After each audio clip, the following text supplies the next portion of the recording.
صدر اوباما کی انتظامیہ اور امریکہ کی سیاسی جماعتوں نے مصر میں بدلتے حالات پر تبصرہ تو کیا، لیکن بہت احتیاط سے۔ پچھلے ہفتے صدر اوباما نے ایک تقریر کے دوران مصر میں ایک پرامن، ترتیب بار اور بامقصد سیاسی عمل کی اہمیت پر زور دیا۔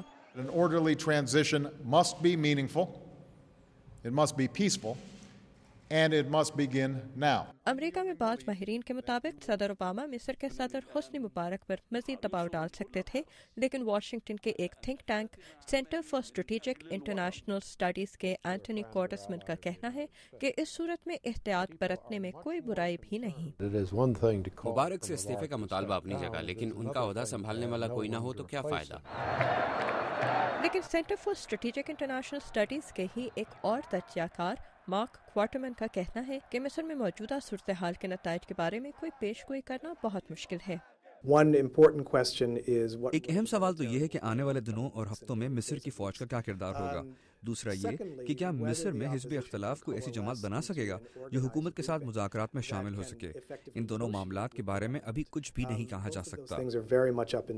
ماہرین اس پر بھی متفق نہیں کہ مصر کے سیاسی نظام میں تبدیلیوں کی وجہ سے مصر کی مذہبی جماعت اخوان المسلمین کو کہاں تک فائدہ ہوگا، اور اس کے نتیجے میں مشرق وسطیٰ میں سیکیورٹی کی صورتحال کیا ہوگی۔ تو واشنگٹن انسٹیٹیوٹ نامی تھنک ٹینک کے ڈیوڈ پالک کو یقین ہے کہ اس علاقے میں سیکیورٹی اور جمہوریت دونوں کا بیک وقت ہونا بالکل ممکن ہے۔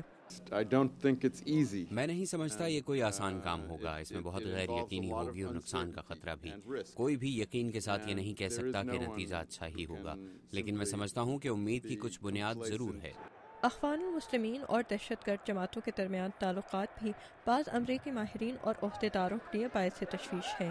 ایمان الظواہری اخوان المسلمین کے ساتھ منسلک رہ چکے ہیں، جبکہ اسامہ بن لادن نے بھی اخوان المسلمین کے ہی کچھ ارکان کو اپنے نظریات کا ذمہ دار قرار دیا تھا۔ اور تجزیہ کاروں کو فکر ہے کہ جمہوری نظام کے تحت اخوان المسلمین اگر اقتدار میں آتے ہیں تو مشرق وسطیٰ میں امریکہ کے اتحادیوں کے لیے مشکلات پیدا ہو سکتی ہیں۔ لیکن نیو امریکہ فاؤنڈیشن نامی واشنگٹن کے ایک تھنک ٹینک کے برائن فشمن کا کہنا ہے کہ مصر کے جمہوری نظام کی بہتری میں اسلامی جماعتوں کی شراکت داری یقینی بنانا بہت ضروری ہے۔ اس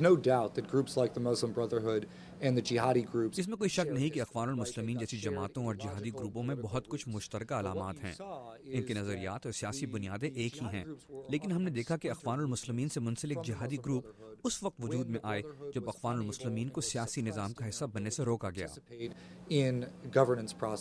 فشمن کہتے ہیں کہ مصر میں جمہوری عمل میں اسلامی گروپوں کی شرکت یقینی بنانا بھی ایک قسم کی فتح ہوگی۔ Amna Khan, Urdu VOA، Washington.